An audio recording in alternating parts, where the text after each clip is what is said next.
I'm Peter Hackett. I'm a professor in the business school at the Alberta School of Business in Edmonton.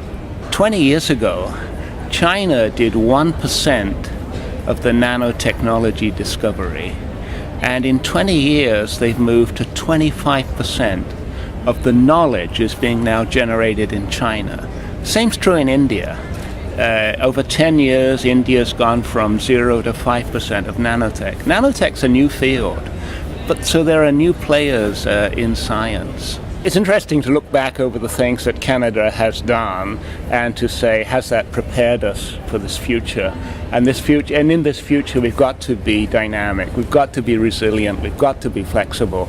We've got to be at the top of our game, because in this future, competition, it's going to be hyper competition. There is no question about that.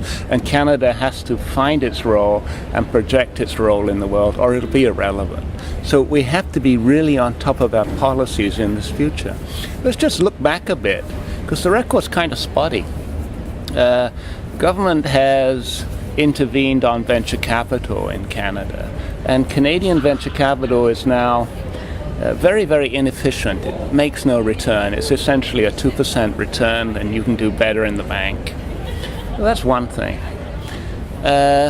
We think we've come pretty far along the production of highly qualified people in Canada, and yet, on a per population basis, we're sort of 20th in the industrialized world, so we still have a long way to go. Government support of business R&D is a bit problematic.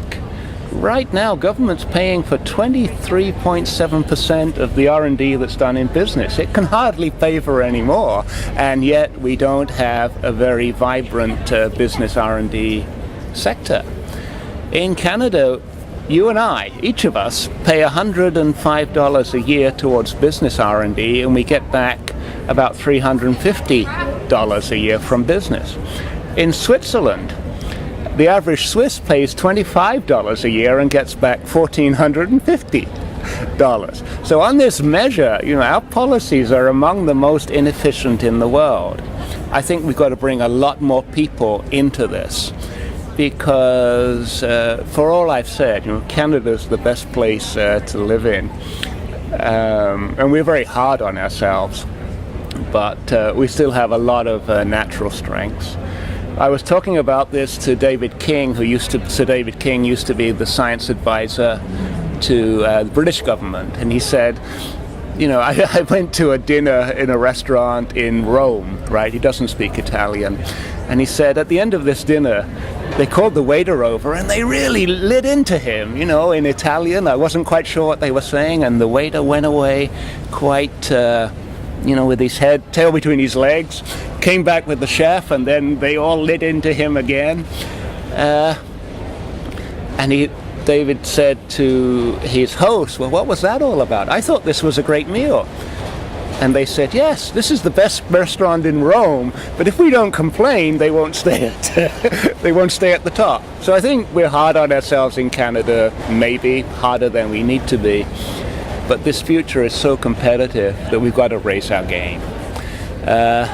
Bring young people in, get the best and brightest minds thinking about policy. It's got to be a sort of networked approach, because things are moving so quickly that we can't just rely on a few people in Ottawa thinking about this. We've got to reach out and engage people across Canada, again, young people. And we've got to advance this whole area of assessing how effective policies are going to be before we put them into place. And we call that science for science policy. Kind of putting on our magic glasses that can see in the future. So we say, if we change this tax law, or if we incentivize investment, what's really going to happen? Because we can avoid missteps, and we have to avoid missteps in the future. What happens if you have open competition is that businesses have to innovate in order to compete. And if businesses have to innovate, then they have to do research to incorporate the appropriate technologies into their products so that they can sell in a very competitive market. And if they're incorporating advanced research, then they need highly trained people that they get from universities, and that sort of sets up the drive with the right competitive framework to pull out of the universities the things that are needed. In Canada, we don't quite do it that way. We protect a lot of industries. So those industries don't actually have to be innovative in order to make a profit. So the situation in Canada right now is we have very profitable companies that do very, very little research and development. And that's not just because they're in industries that don't need research, it's because they're in sectors that are protected from competition. So could you give me an example? Well, I think the classic example right now would be the supply-managed sectors of agriculture, like dairy and chicken. There's no real need to innovate there because everybody has a quota. You have a quota and you do fairly well.